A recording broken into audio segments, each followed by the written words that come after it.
Hi, I'm Dr. Kevin Milo, one of the co-hosts of the Physician Empowerment Podcast. At Physician Empowerment, we're dedicated to improving the lives of Canadian physicians, personally, professionally, and financially. If you're loving what you're listening to, let us know. We always want to hear your feedback.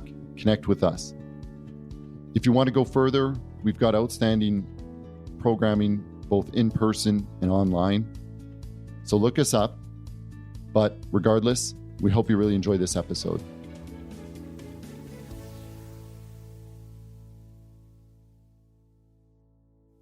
Get ready to rumble tonight.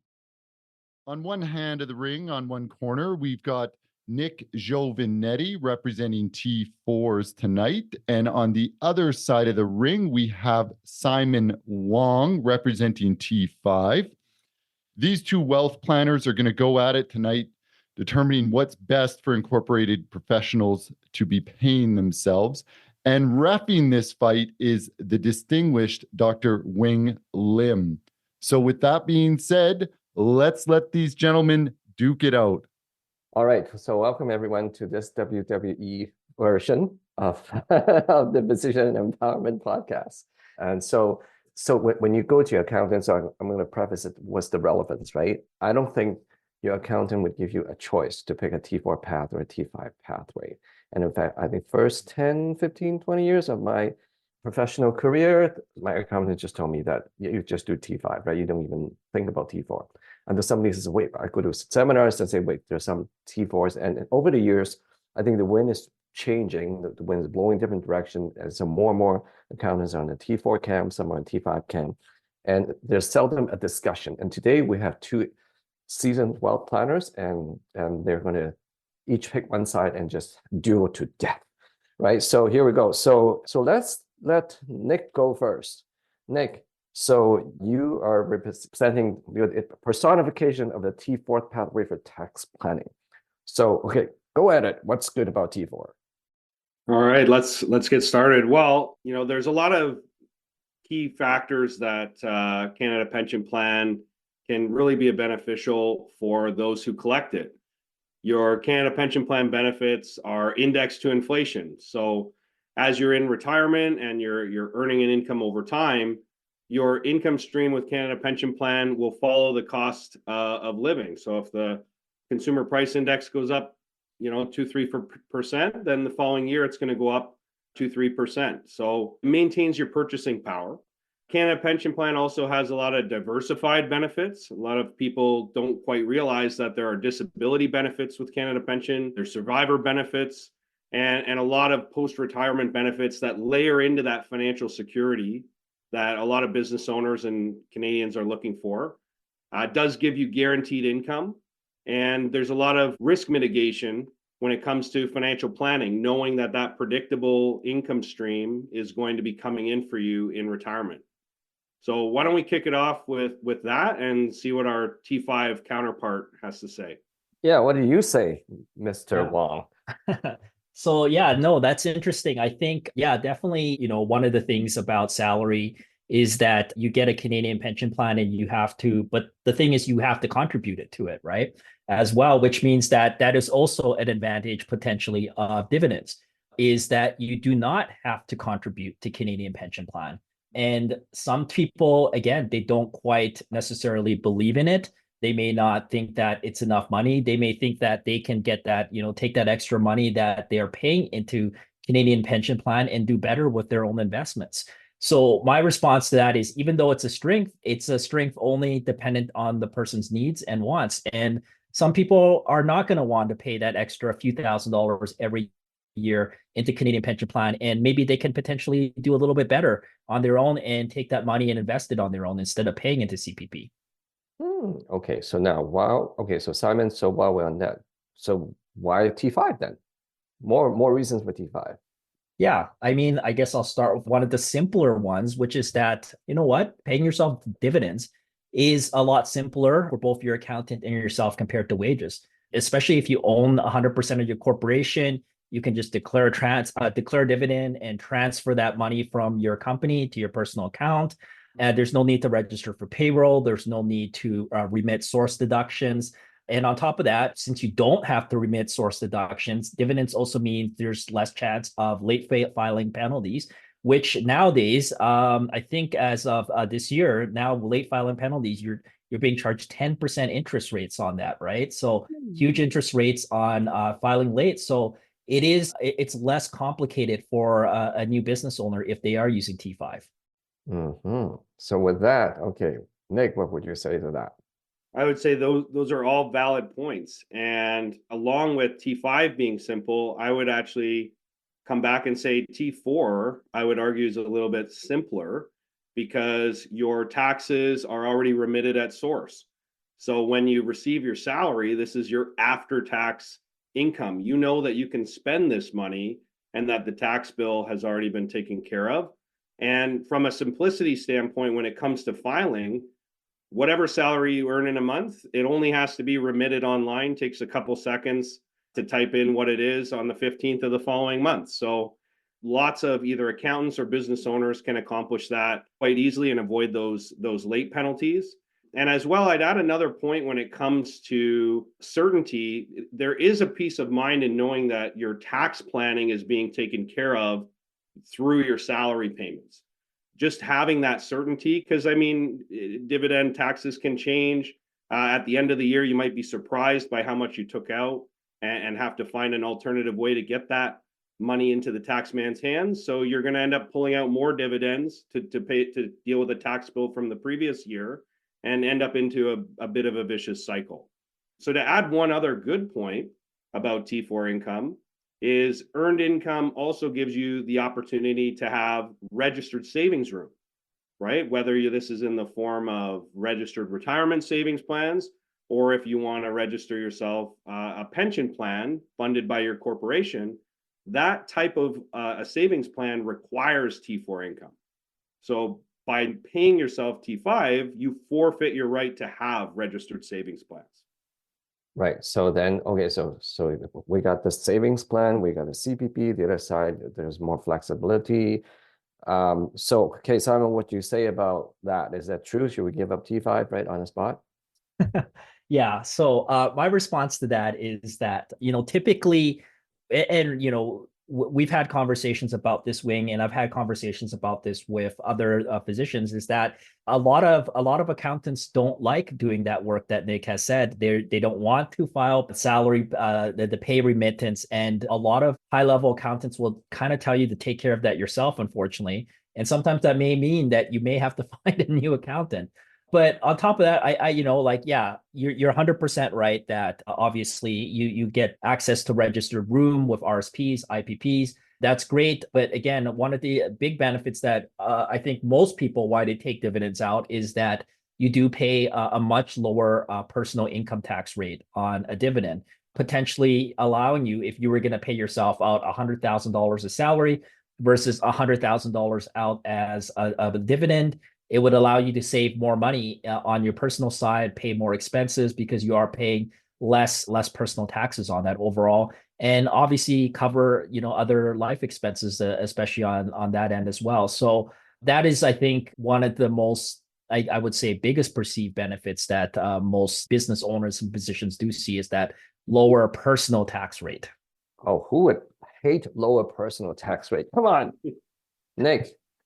Why would you say no to low personal tax rate? Well, I would say that I couldn't agree more with Simon. I think that it's a great thing to have a low personal tax rate. But one of the issues that comes with that is that the government's going to get their taxes no matter what. And the government has figured out that they would rather integrate the tax code or tax system so that they don't care whether you pay yourself salary, T4 income, or dividend T5 income. They know you're the business owner, you earned the money. They're going to get the same amount of taxes, whether it's paid corporately or personally. So because you earned the same amount of money that paid your corporation and then paid yourself personally, if you pay $15 corporately, 15 personally, 30 overall, and if you pay salary, you pay 0 corporately and 30 personally, I would say the government is still getting the same taxes because it's coming from the same individual. But duly noted, some people are looking more for more spendable money personally, not realizing that this might be increasing your taxes corporately. So back to early point that's Simon talked about that people do T5 because they thought that, well, we can do better with that money. So what would you say, Nick, about people doing better with their own money versus CPP? Yeah, there's been a lot of conversation around that. I don't have the exact figures in front of me, but when we look at what benefit Canada Pension Plan provides, we're saving roughly $8,000 a year for, let's just say, 30 years. And then that amount of money that we've put away, coming partially from our corporation, partially from our personal, that's going to provide a guaranteed, predictable, almost annuity style income in retirement, along with some extra side benefits that people often overlook, like disability, survivor benefits, things of that nature. So the amount of a guaranteed rate of return one would have to get on $8,000 a year of after-tax earned income, the studies I've seen have shown upwards of 11% rate of return on over 30 years. Now, that's including indexing to cost of living and things of that nature. But from a predictable earned income perspective, and due to markets being volatile, there's not a lot of investment choice out there where you could get 11 or 10 or 11% for 30 years consistently on $8,000. Right. So that's okay. I know people who are skeptical that CPP is a scam. By the time we retire, there's nothing left, right? So there's a lot of that perception, right? But what you're saying, Nick, is it may not be, right? Yeah, I would say that if you do the research on, Canada Pension Plan is a pension plan. And if you research defined benefit, predictable income pension plans, it's one of the best run, well-managed pension plans in the world. And I think that there's a lot of people that will say that it may not be there when they're ready to take it, or what if they have a shortened life expectancy, or whatever other kind of variable comments can come out of that. I would argue that it's very unlikely that you're going to pass away at a young enough age where you're not going to receive at least ample benefit from Canada Pension Plan. But if you did, maybe then, if you have a shortened life expectancy, it doesn't make sense for you. But I would say the overall individual, more commonly than not, they're going to receive that benefit from Canada Pension Plan. Right on. So that kind of leads us to this second rung of this fight. This is year after year, right? Tax returns. But let's talk about we're pivoting into retirement, right? What about in more advanced retirement planning and estate planning?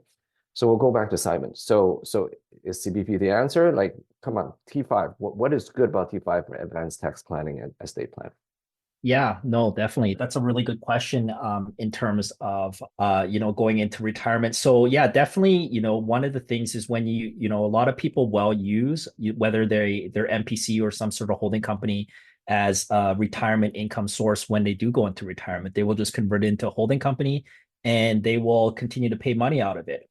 And one of the biggest advantages is that again, inside that corporation, you're paying very low taxes, anywhere depending on what province you're in, anywhere from 11 to 13%, which means that you are saving a lot more money inside the corporation, allowing it to grow quite big. And obviously, once you're in retirement, it really, especially if you don't got any active business income, it doesn't really make sense to pull salary out at that point. You're either pulling out, dividend, like non-eligible or eligible dividends, or you're pulling out a capital dividend when you are in retirement. So it definitely makes a lot more sense in retirement to have that, not to pay salary out of the corporation for the most part, unless you've got, some sort of large active income coming in or some sort of income coming through. So. Okay. Now, so the nest egg. So Nick, what would you say about the lack of merits on T5 versus T4 side for creating a good solid nest egg? Yeah, I would say that when it comes to building a nest egg, the general plan was, get incorporated and shelter and store as much money as possible as you can inside the corporation, because of what Simon mentioned. On your active income, you could qualify for the small business deduction. So you have relatively low taxes of 12-15% on the first $500,000, plus it's only about 26 or so on the greater than that. But the problem is that the government has been tightening ship, and they've been saying, we do not want incorporated professionals to use their corporation like a savings account. And if you do want to use it as a savings account, recognizing that you do have the opportunity of lower taxed money to be invested and be sheltered and grow, they're going to tax you in other ways. They're going to look at that gigantic nest egg and say, wait a minute, if you're earning passive income, which could be dividends, interest income, rental income, if you don't have enough people managing the real estate, things of that nature, we're going to turn around and tax you higher on your active income, more than double on the first 500,000. They've come out with various things like the integration tax with salary and dividend that we were talking about earlier. That change was in 2014. They're already trying to equalize how a business owner pays themselves. And then we had the measures that came out in 2019, which were the tax on split income and tax on passive income. And they've been trying to make it so that business owners have to get money out of your company. So if that's the case, some of the best ways to get money out of your company and in the most tax efficient way, I would argue, is you pay yourself salary, which means no taxation to the corp. Give yourself other registered tools like individual pension plans or RSPs where you can tax shelter that money further, allow it to grow and compound for future years. And I would say that if they're already attacking corporations this aggressively in the last 10 years, how much more are they going to attack corporations, maybe in the next 10, 15, 20 years? So I'd say younger doctors, you really want to be aware of that. People that are already sort of there with a large nest egg, well, you benefited all the way along the way until now. Now we just have to try and strategically get it out, like Simon mentioned, with capital gain harvesting or dividend payouts or things of that nature. Mm-hmm. So more on that, how about estate planning? I'll go back to Simon, right? So T5 pathway for estate planning, passing intergenerational wealth. What's so good about the T5 pathway? Yeah, I mean, the one thing that, typically people don't realize is that holding on to a corporation until you pass away is actually quite tax inefficient. The reason being is that when you do have the corporation pass after you pass away, there's a deemed disposition of the private shares of that holding company. Once it goes into the state and you need to pay out beneficiaries, there's also typically a tax on any kind of capital gains or income inside the corporation, which is usually taxed at a high marginal tax rate. And if you need to get that money out to the beneficiaries, you typically have to do it kind of all within a year or two. And even after that, you still also have to pay out money to the beneficiaries through the corporation that's being held inside the state. So there's a third level of tax. So unfortunately, holding on to the corporation, having too much money inside the corporation, by the time you actually pass, is really, really tax inefficient. So, one of the things we do talk to clients a lot about is, when you do pass away, there's a concept called deemed disposition, where essentially the CRA considers you have sold everything at market value upon the day you pass. And one of the things you may want to consider is, one of the things is maybe you want to withdraw some money from the corporation so that you have a lot less value to have to pass through. And we even talk about that even on the RSP side. Sometimes you might want to deplete the RSPs a little bit more because there's just a lot of tax to pay, and it's easier to control and manage those taxes when you're alive than when you're dead, because when you're dead, you can't really do anything, and it's all considered sold off at one time. So, So back to Nick. So we'll talk about the next generation, right? And then so would the T4 pathway with the pension, the IPP, RSP, Simon already talked about, it's not to have too much RSP. Does IPP or a formal pension plan, would that be better off for intergenerational wealth transfer? Yeah, it's a great question, Wing. So, a unique feature you could say with pension plans is they do have the ability, if set up properly and your children are added as plan members to your pension, that if something happens to you or any other plan member for that matter, while there's money inside the pension plan, there is no deemed disposition or tax on death, as Simon was mentioning. So unlike the RSP, where there is no opportunity to pass that wealth to your children without triggering tax, if you and your spouse have passed away and there's $2 million in RSPs or registered income funds, that money is being taxed as if it was all liquidated that day at that time. So $2 million could turn into $950,000 by the time it gets to your children. If there was $2 million inside of an IPP, let's say, then you and your spouse were to pass away, and if your children were named on that pension, nothing happens to the 2 million.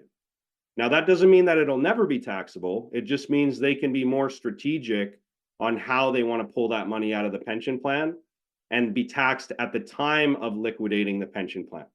So instead of a $2 million tax bill all at once, or income that's taxable all at once, maybe they draw out 50 grand a year as an income over the next number of years, and they would be taxed on 50 grand a year over a number of years, as opposed to 2 million all at once. Oh, okay. All right. So no, both sides are so attractive. Oh my goodness, I'm so confused.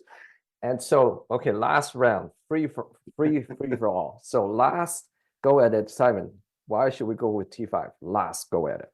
Yeah, you know what? The interesting thing is that, Nick has made some really, really great points, and I feel like I've made some really, really good points. And I think Nick has almost swayed me a little bit. To be honest, this was a fun exercise, but realistically, I think that something that me and Nick often talk about with a lot of the physicians that we've even met on this that's currently listening in is that oftentimes when you're deciding whether you take salary or T5 income, it really depends on your situation, and oftentimes it's better to kind of take both and have a mixture of both, depending on your different situation, because you can essentially get the benefits of both salary and dividends for the big part. And I'll pass it off to Nick. Like, what are your thoughts around that? Yeah, I think Simon nailed it. This was a fun exercise, but everything needs to be taken into consideration of the individual that we're talking to. What are their personal income needs? How much income are they generating into their corporation? What's the structure of everything currently? And I would say that 99% of the time, we're coming up with a balance and having an approach where if Canada Pension Plan is important, we're making sure you pay enough salary for that. If maximizing an RSP or a pension plan is important, we make sure you pay enough salary for that. And then we generally would see that if additional funds were needed for personal lifestyle, we're seeing that, some dividends are being paid out on top of the salary. So I would say that generally speaking, we're finding that it's more dependent on the individual we're sitting with and what it is they're trying to accomplish. Now, good. So actually, you guys are already letting the rabbit out of the bag, right? So we're going to talk about reconciliation and integration. But before we go there, I have a couple of thoughts and questions. So you each represent, like right, the two persona, right? So the Nicks and the Simons represent lots of diehard accountants and tax advisors. They would not budge, right? They would fight duel to death. So why is that? Why are the tax advisors so split in the T4 versus T5? What's your collective experience? Both of you can Yeah, I mean, I think the one thing about accountants is that they're typically looking at it from just a tax perspective, right? They're not taking into account all the other things that say some like a financial planner would look into, like we chatted about. They're not looking into the retirement aspect of it. They're not looking into the estate planning aspect of it. They're not looking into all the different access to different products like IPPs. The idea about they're not calculating out how CPP is gonna, not having CPP is gonna affect you in the long run. So, and that's something we typically talk about at Physician Empowerment is you want to have an integrated approach where we're taking a look at the whole picture versus a very narrow vision of where things are, because it's very easy to decide on one path when you're not looking at all the other options around you.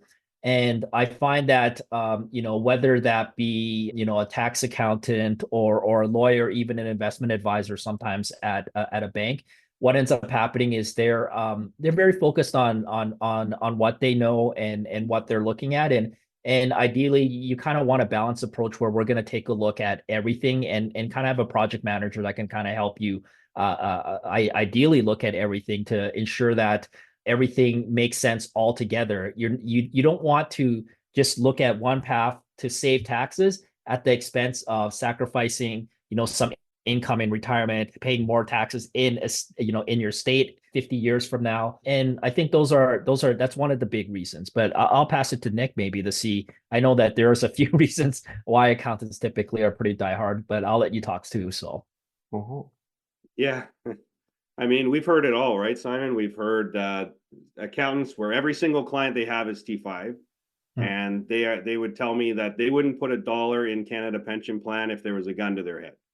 And then you have accountants on the other side of the fence who almost all of their clients are at least maximizing their registered savings room, which is fairly high salaries, like 170, 180 grand a year plus to maximize your registered savings room. But I agree with Simon. I think that accountants sometimes are too focused on the present, and they're looking at where can I save you $5 of tax right now, today, because I don't know if you're going to be my client next year, and I need to show maximum value today, right now. Mhm. And by doing that, sometimes we're so tunnel visioned that we don't see any of the storms that are coming at us from the sides or any of the other obstacles that may come our way. And I think that that's where integrated planning comes from, having planners like Simon and I work in unison with the accountants and coming up with more holistic game plans of here's where you are today, here's where you want to go, and what's the least aggressive, safest route to get you from A to B, and let's try and implement that. Right. Yeah, I couldn't agree more. My first, I think, 10 years was a very conservative accountant with a T5, and I kept taking courses. Those days that there are no webinars, there's no internet yet. And then I found that, hey, John, I could save 10 grand. Is it legit? Well, my wife was a financial planner for a short time, and she said, well, that sounded like double dip. Let's run it by John. John said, yeah, you could do it. Yay, we saved 10K. And then I said, John, could we have done it last year? Yep. Could we have done it 10 years ago? Yep. Right. And that was the last relationship, last phone call I had with John, right? I let him go. Right. And there are people just like you say, so tunnel visioned. It's like Mrs. Smith teaching Macbeth for 40 years in English 30 and never changed the lesson plan, right? And then until you go and say, holy moly, what have I missed out, right? So then got hold of other smart advisors and talk about IPPs. And I say, what? I have such little T4 rooms, I have to create that, right? And so if you have one of those diehard accountants that is on one side versus the other, and now the little lowly you, the clients, right? The uneducated professional, right? And so how do we approach our tax advisors and say, hey, I want to have more than just what you give me? How do we even start that conversation?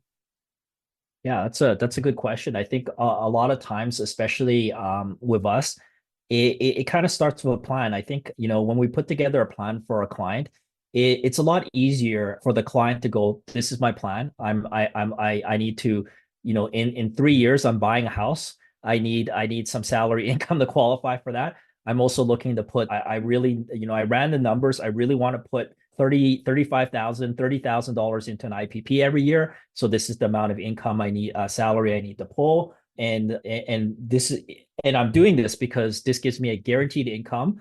With the IPP, the CPP also adds a specified amount.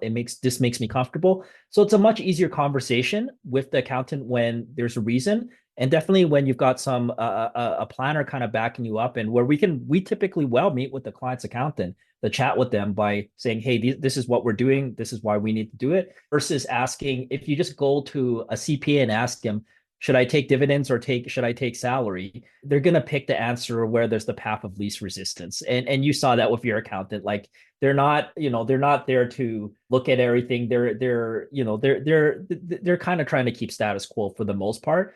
But if typically if a client has, a really good reasoning, they've got a plan put together, there's calculations done, there's numbers calculated, and they're like, this is going to make my retirement goals happen. This will reduce my estate tax. Here's the numbers Simon put together. Here's the numbers Nick put together. It's kind of hard for the accountant to be like, no, that doesn't make any sense, right? It's hard to argue against that when everything that we're saying is accomplishing the goals that they have laid out for us, basically. Right. What would you say, Nick? How should we approach our tax advisors? Well, I would say that if you approach your tax advisor and they're not willing to listen and they're more closed off in the beginning and very abrupt to give you direct answers to the reasons as to why they did what they did without exploring, I would say you probably have a bit of a closed-minded tax person, and it may be time to just upgrade your team. I think that with any professional that like Simon and I have ever worked with, the ones that are not open to listening and continuous learning and aware of the fact that maybe you don't know everything right now, it's very difficult to be a jack of all trades and an expert in all fields. Like, for example, a lot of accountants have no idea that the IPP registration no longer had to be done with the province if you're a connected person at the end of 2020. That's a really weird change. Like, a lot of people are not keeping up to date with things like that. So what does that mean? Can you translate that in everyday English?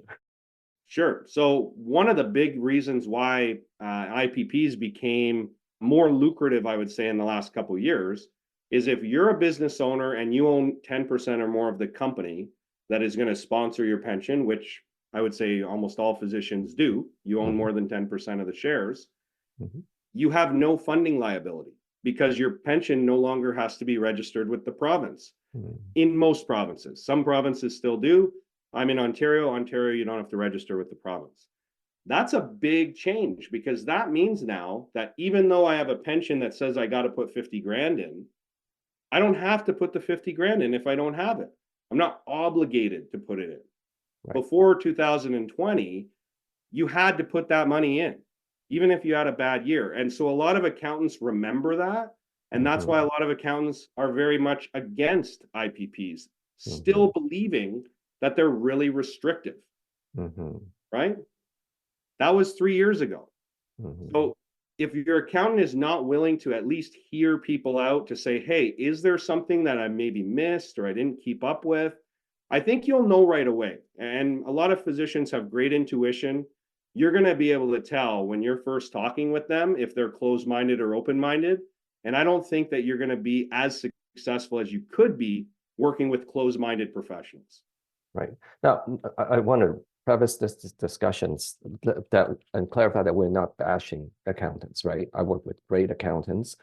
It's just that the business model changes. It's like when I went to med school 30 some years ago, we went from a parental approach to an autonomous model, right? The good old, I'm the doctor, I'm the paternalistic figure, you listen to me, I'm always right, you're always wrong, right? If you don't listen to me, butt out, right? Versus when I went to med school even 30 some years ago, it changed that you empower your patients in our trade so that they make autonomous decisions. So if they veto your prescription, you don't just storm out of the room, right? Call them idiots, right? So I think we need that in the accounting world. And there are, like, I work with very great accountants. My own accountant is very open-minded, right?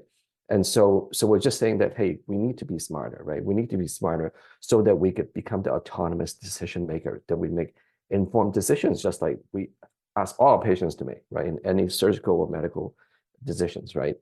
Okay, so let's move on to the integration. But before I do that, 2 boxes I need to check off. So T4 versus T5 pathways. Does it matter which way you go when you do those insurance-based tax planning? We have sessions about that. So, but we never talk about T4 versus T5. Does it make a difference?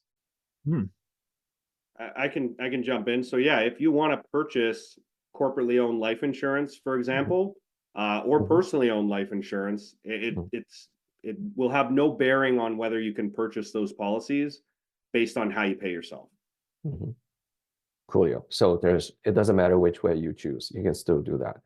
The other one off the box is family trust, right? Some of us at the stage already have family trust for a number of years. Does it matter T4 versus T5? Does it make any difference? Yeah, again, I similar to Nick, I can't off the top of my head really think of a benefit or disadvantage with, especially if you're paying yourself, how you pay yourself. It won't really per se affect the family trust itself either. Right on. Okay, good. Then we'll move on to integration. So you guys are now talking about it's not either or, it's and or and maybe both, right? And I think that's a little earthquake in my brain when I first heard about these kind of things. It's a mind explosion.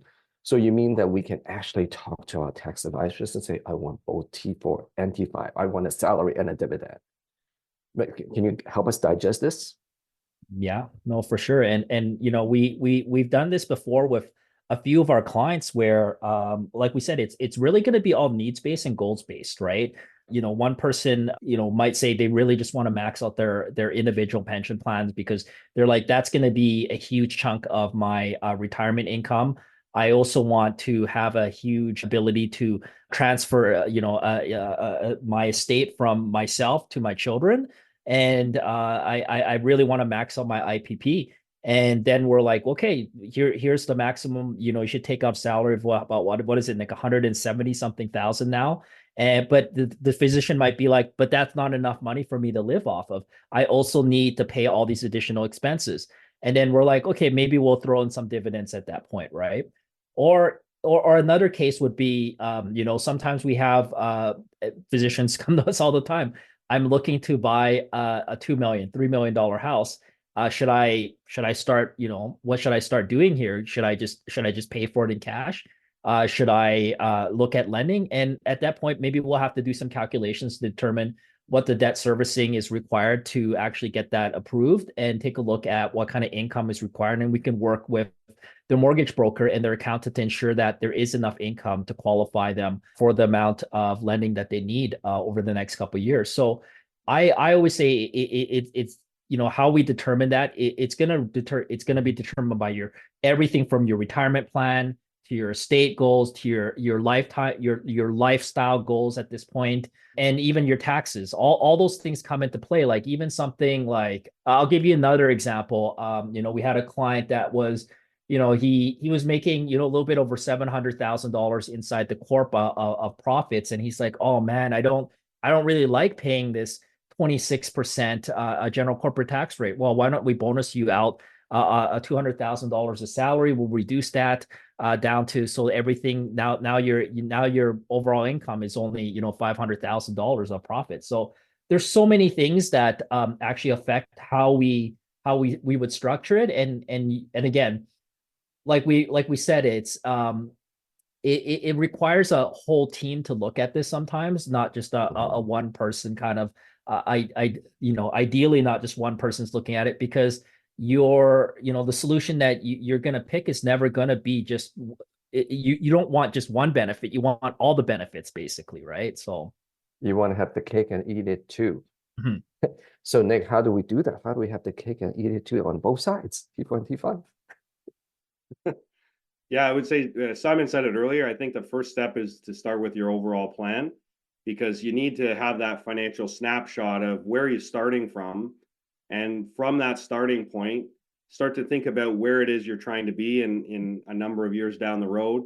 It's very hard to think, where am I going to be in 30 years? But you can have short ideas of where you want to be. I want to be somewhere, I see myself somewhere in 5 years, and how do I get there? And that's the idea of the planning, is get the snapshot today. It's just like when we think of health.